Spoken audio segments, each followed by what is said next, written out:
Bonjour et bienvenue sur TechVision, le rendez-vous pour démystifier l'IA et la data et comprendre son impact réel sur le business et la société. Bonjour Thomas. Bonjour Gaël. Vous écoutez Gaël et Thomas, experts en stratégie data chez Micropole. Ils travaillent depuis des années dans l'univers des données, de l'intelligence artificielle, du cloud et des innovations technologiques qui façonnent notre façon de faire du business. Chaque épisode est une discussion qui décode ces innovations technologiques grâce à des exemples concrets. Prêt à plonger dans le monde des possibilités ? Allons-y.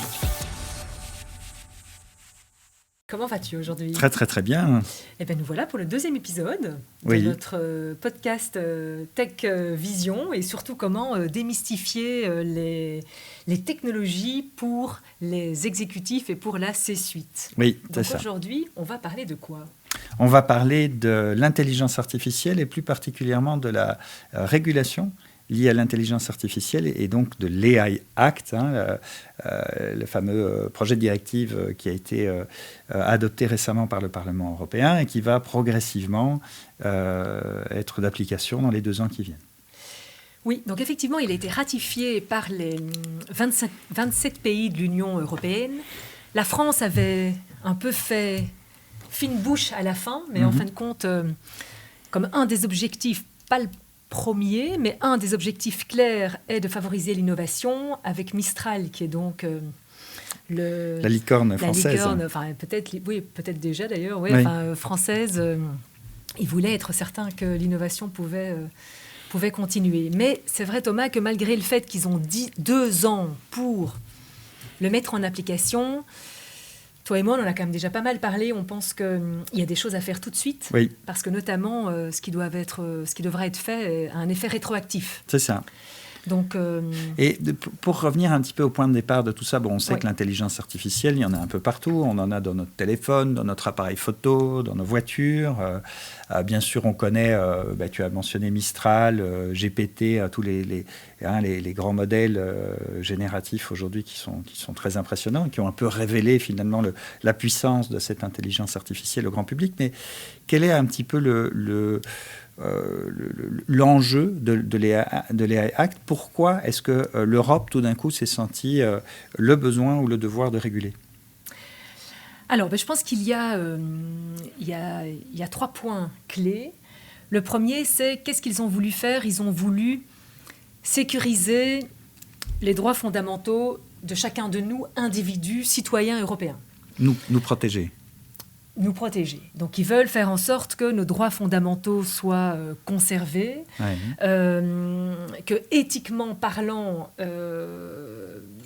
qu'il y ait de l'éthique qui soit utilisée dans l'intelligence artificielle, vu que ça évolue, comme tu le dis. Il y a de l'intelligence artificielle depuis les années 50 ou les années 60, mais ça va quand même de plus en plus ça vite. s'accélère très En fort. tout cas, les 18 mois l'ont bien montré. Donc, ils se sont dit, OK, si on veut vraiment faire en sorte que les citoyens de l'Union européenne soient sécurisés en termes de données également, mais aussi en termes d'éthique, de biais. Donc voilà, il faut sécuriser. Et l'autre point, comme on l'a dit, c'est l'innovation. C'est ça. Ce qu'ils veulent aussi peut-être, excuse-moi, c'est que Vas-y. un de leurs objectifs en mettant des règles, c'est de faire en sorte qu'on puisse utiliser l'intelligence artificielle en toute confiance. C'est ça. Donc, ce qu'ils veulent aussi, c'est faire en sorte que les citoyens européens, en toute confiance, et donc que forcément les entreprises, moyennant certaines choses, peuvent aussi utiliser C'est ça. librement l'intelligence artificielle. C'est l'IA de confiance, donc le sujet. Mais tu as mis le doigt sur quelque chose d'important, parce que je pense que c'est un équilibre compliqué à trouver, mais tu vas nous expliquer aussi peut-être un peu comment y arriver. C'est comment combiner à la fois, finalement, ces règles qui permettent d'encadrer pour limiter les risques et aussi rassurer un peu, je pense, le grand public qui aujourd'hui a beaucoup de craintes et beaucoup de peur. On fantasme beaucoup sur l'IA, peut-être qu'on a trop regardé Terminator, mais comment arriver à combiner ça, ce cadre pour avoir une IA de confiance, mais en même temps, sans finalement freiner l'innovation. Beaucoup d'entreprises aussi sont montées au créneau en disant, mais attention, si on régule trop, on ne peut plus innover, on ne peut plus exploiter ces technologies. Alors, il y a toute une série de choses que cette réglementation met en avant. On va en parler dans un instant. Il faut savoir qu'au niveau du cadre général, ils se sont vraiment calqués sur le GDPR ou le d'accord. RGPD. Oui.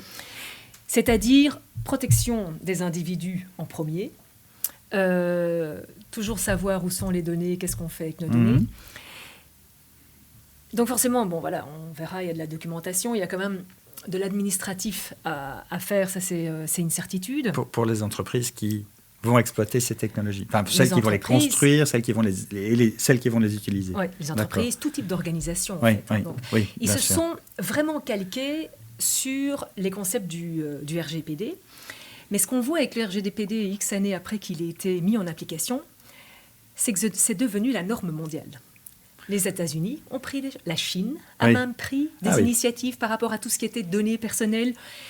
Parce que dès le moment où un territoire comme l'Union européenne, indépendamment de où sont ses citoyens, les entreprises américaines, les entreprises chinoises, si elles veulent attaquer le marché européen, il faut qu'elles s'y conforment. Donc, il y a beaucoup de chances que, même les Américains le disent, ils ont suivi de près toute cette législation, toute cette régulation, parce qu'ils savent très bien. De toute façon, les Apple, Microsoft et autres, ils ne peuvent pas tout d'un coup dire, ou Google, ils ne peuvent pas tout d'un coup dire, voilà, on s'en fout de l'Union européenne, on ne fait plus rien. On ignore la chose. Donc vraisemblablement, il ne faut pas le prendre à la légère, ça va devenir, comme le RGPD, une bonne base de la loi et de la norme mondiale.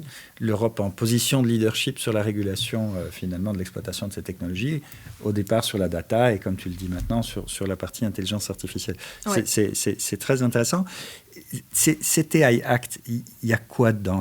Comment est-ce qu'il est structuré ? Comment est-ce que l'Europe a abordé le problème ? Alors en fait, on peut dire qu'ils ont mis, il y a 8 éléments clés dans cet acte. Le premier, c'est tout ce qui est classification du niveau de risque des intelligences artificielles. C'est-à-dire qu'ils ont mis en avant 4 types de risques. Oui. Il y a les risques inacceptables, le risque élevé, le risque limité, je pense, et le risque minimal. C'est ça. Donc, encore une fois, aucune intelligence artificielle ne peut ne pas être faite, mais il y a la classification. Et tu as des exemples de ce que serait que l'exploitation d'une intelligence artificielle avec un niveau de risque inacceptable, par exemple, ou très élevé ? Alors, inacceptable. Ouais. Donc, inacceptable, c'est le seul où là, en tant qu'entreprise privée ou organisation, c'est interdit. On n'a juste pas du tout le droit de l'exploiter. Non. Quoi. Et typiquement, c'est quoi ? Reconnaissance faciale. Ah oui. Et ce qu'ils appellent des choses qui peuvent mettre en atteinte l'intégrité des personnes, physique. Des individus. C'est tout ce qui est intégration, enfin c'est tout ce qui est attaque de masse ou des choses comme ça. Donc c'est vraiment ça, c'est des risques inacceptables. C'est donc le Terminator. Le Terminator rentre dans la catégorie des risques inacceptables. Voilà. D'accord. Et là, donc en Europe, on ne peut ni construire des intelligences artificielles comme celle-là, ni les déployer, ni les exploiter. Alors, il y a juste des exceptions pour les gouvernements. Ah, ok. Qui ont, j'imagine, leurs propres règles, mais ça, personnellement, je ne les connais pas. Mais en tout cas, tout ce qui est privé, organisation, non. Donc, il n'y a que les gouvernements avec donc, le Terminator pourra quand même peut-être bien exister. Ouais, donc là, mais pas pour les... Voilà, pas pour nous, quoi. Enfin, pas pour les entreprises. Oui. Donc, il y a le niveau de classification. Donc ça, c'est un élément important. Avec, il faut savoir qu'il y a des grosses pénalités aussi. Donc pour chacune de ces classifications, il y a des pénalités. Et là, par contre, c'est la seule différence avec le RGPD. Les RGPD, il y a des pénalités, mais que beaucoup d'entreprises ont toujours considérées comme acceptable. Pas très grave. C'est ça. Si on ne respecte pas cette législation, c'est ça que tu veux dire. D'accord. Ici, les pénalités sont très importantes. Elles sont massives. Oui, ici, les pénalités sont très importantes. C'est des pourcentages en fonction du type de risque. Et alors voilà. Mais les pénalités sont importantes. Et qu'est-ce qui serait l'utilisation d'une intelligence artificielle avec un risque très élevé, par exemple, donc qui n'est pas inacceptable, qui lui est écarté de prime abord, mais qui serait par contre à risque très élevé. Tu as un exemple ? Alors, je n'ai pas d'exemple comme ça. Là, je n'ai peut-être pas fait mon devoir jusqu'au bout. J'en sais rien. Peut-être que là, je suis... peut-être que tout ce qui est... On n'y est pas encore, mais peut-être que dans tout ce qui est voiture autonome... Ah oui, c'est ça. Oui. J'en sais rien. Oui, et qui pourrait, à ce moment-là, mettre effectivement, encore une fois, en danger potentiellement la vie d'une personne, ou je suppose l'exploitation des infrastructures critiques... Oui. C'est un des points qui me vient à l'idée. Donc peut-être tout ce qui est... peut-être aussi, on entend beaucoup parler de plus en plus maintenant, il y a une société aux États-Unis, j'oublie toujours son nom, bravo Gaël, qui a fait des robots, hein, parce que dans tout ce qui est robotics, Ouais, là il y a ouais. peut-être un peu plus des risques plus élevés, où notamment maintenant, c'est un chien robot. Boston Dynamics. Voilà, c'est ça, c'est Boston Dynamics, qui avec l'intelligence artificielle générative fait des visites d'usines ou des visites à des gens comme toi et moi qui vont visiter. Et forcément, en fonction des questions, de par l'intelligence artificielle générative, elles peuvent vraiment... J'imagine que là, il y a peut-être des risques plus élevés parce qu'il y a un dialogue direct. Mais voilà, peut-être que ça... Ce qui est important... Voilà, il faut peut-être aller à un juriste. Moi, j'avoue, je ne suis pas juriste et pas avocate, mais on va le voir après. Hein. Donc, ce qui est clé pour les entreprises aujourd'hui, c'est de cartographier, en fait, ou de mapper partout où elles utilisent les intelligences artificielles. D'accord. Et de faire une première classification. C'est ça. Un inventaire et une classification. Je suis fournisseur d'énergie, producteur d'énergie, ou est-ce que j'utilise de l'intelligence artificielle aujourd'hui? Pourquoi faire? Et avec potentiellement quel rayon d'action en interne ou en externe? Parce que donc les 8 éléments, là, donc il y a la classification, il y a effectivement le niveau de risque, et ce qui est inacceptable. Donc, dès le moment où vous avez un risque que vous mettez dans la catégorie inacceptable, ça vous devez la loi dit que vous devez l'arrêter. Ouais. Donc ça, c'est vraiment la seule interdiction. Vous avez tout ce qui est sécurité des données. Oui. Hein, donc ça, un peu comme le RGPD, donc la sécurité des données, comment elles sont utilisées, vos données personnelles. Et l'autre point qui est peut-être le point le plus important, c'est la transparence. Ah oui. Donc là encore, n'importe quelle entreprise ou organisation peut utiliser de l'intelligence artificielle, et générative aussi, mais les clients, les humains qui rentreraient en contact avec ces intelligences artificielles, elles doivent le savoir. Elles doivent le savoir. Vous rentrez dans votre voiture, vous devez savoir... Oui. En quoi, dans la voiture, l'intelligence artificielle est utilisée. C'est intéressant parce que ce n'est pas du tout le cas aujourd'hui. Donc, je suis fabricant... Donc, pour reprendre de nouveau un exemple concret, je suis fabricant de voitures et j'exploite de l'intelligence artificielle pour rendre la conduite, par exemple, autonome. Ça veut dire que, d'une part, je vais devoir faire, comme tu l'as dit, un inventaire de toutes ces technologies partout où je les ai déployées, où je les exploite dans mes produits, les services que j'amène à mes clients. Et ensuite, je vais devoir... expliquer ça, le rendre transparent vis-à-vis de tous mes clients, ce qui n'est peut-être pas le cas aujourd'hui. Vous devez tenir un registre, comme le RGPD. C'est ça. Et les classer par niveau de risque aussi, évidemment. Oui.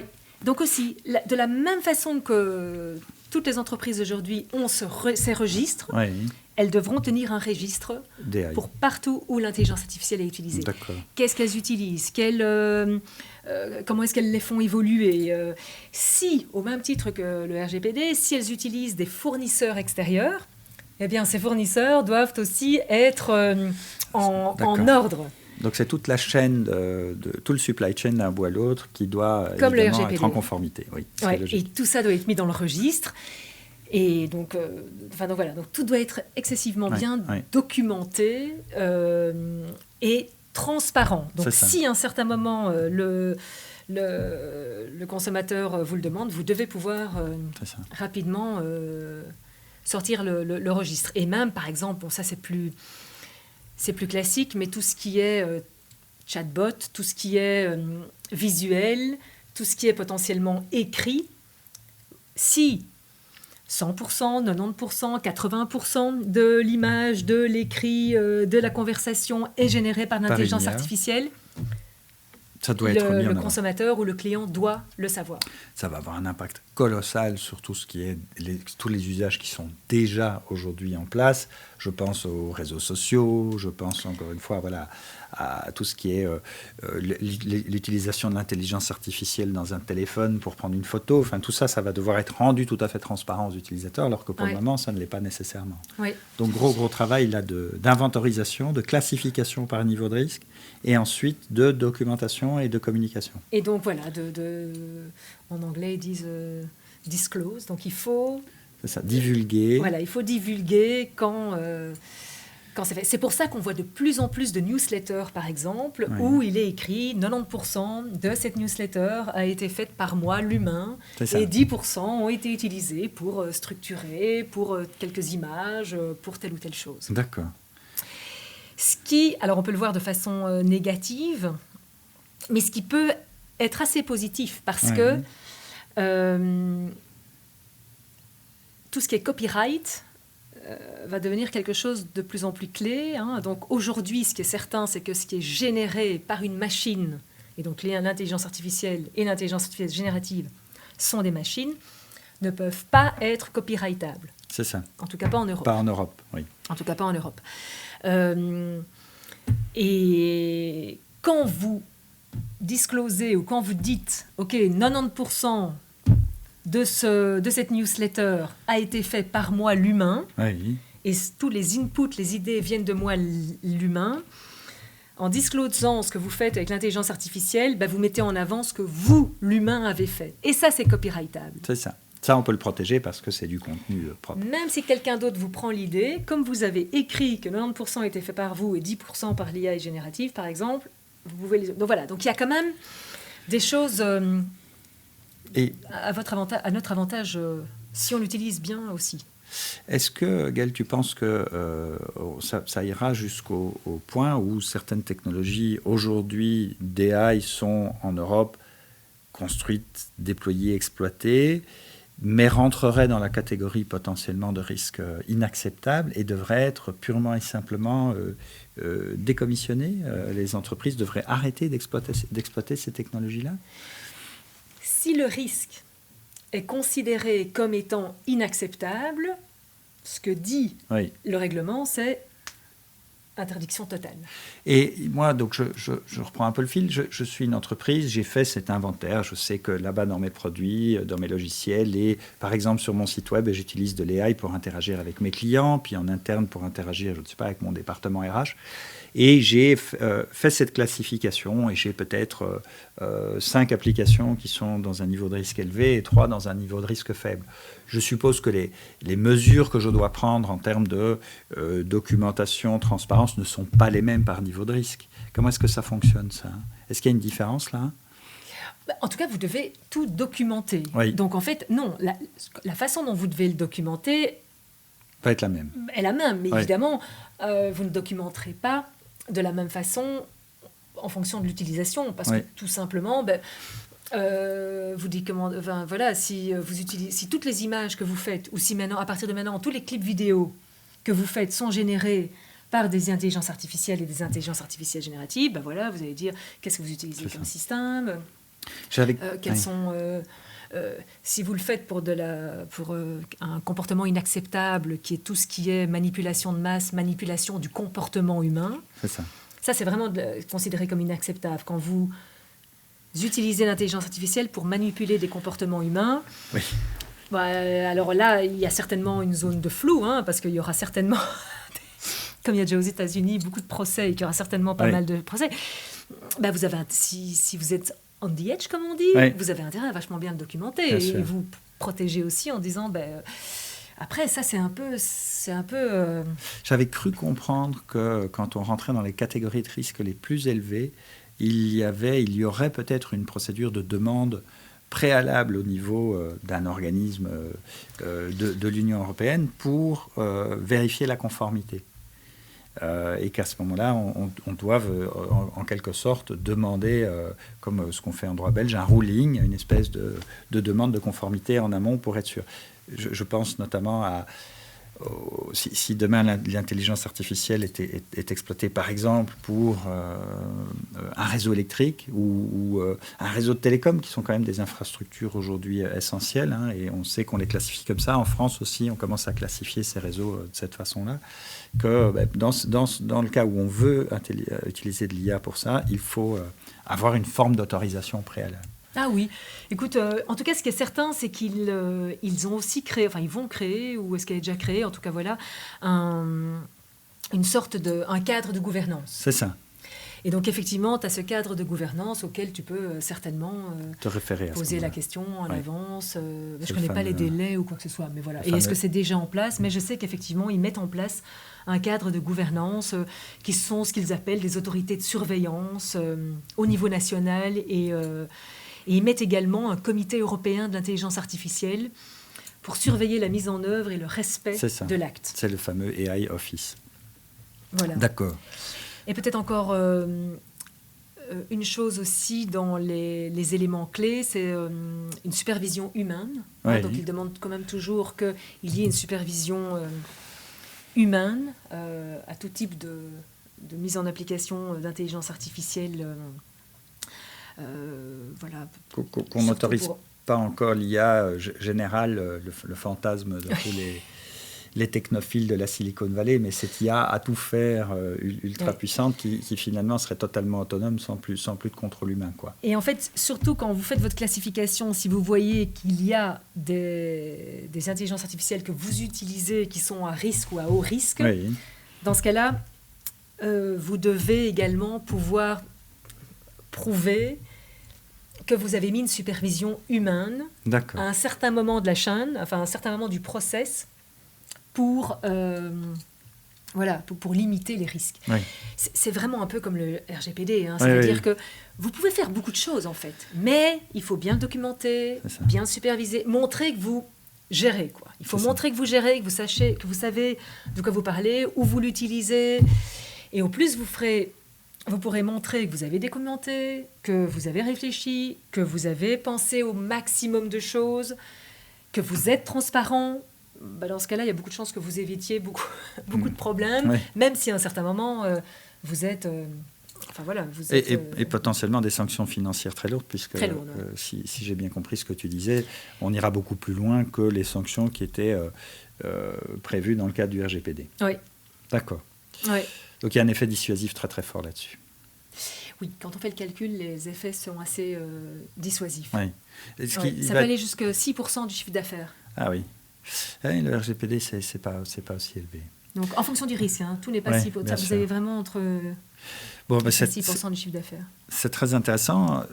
Je serais curieux de voir si, justement, comme tu l'as suggéré, et comme ça a été un peu le cas avec le RGPD, l'Europe va être un peu un pionnier en matière de réglementation de l'IA à travers le monde. Ce serait quand même une avancée finalement positive, dans la mesure où elle nous permettrait d'exploiter ces technologies tout en gardant un cadre de protection des individus. Oui.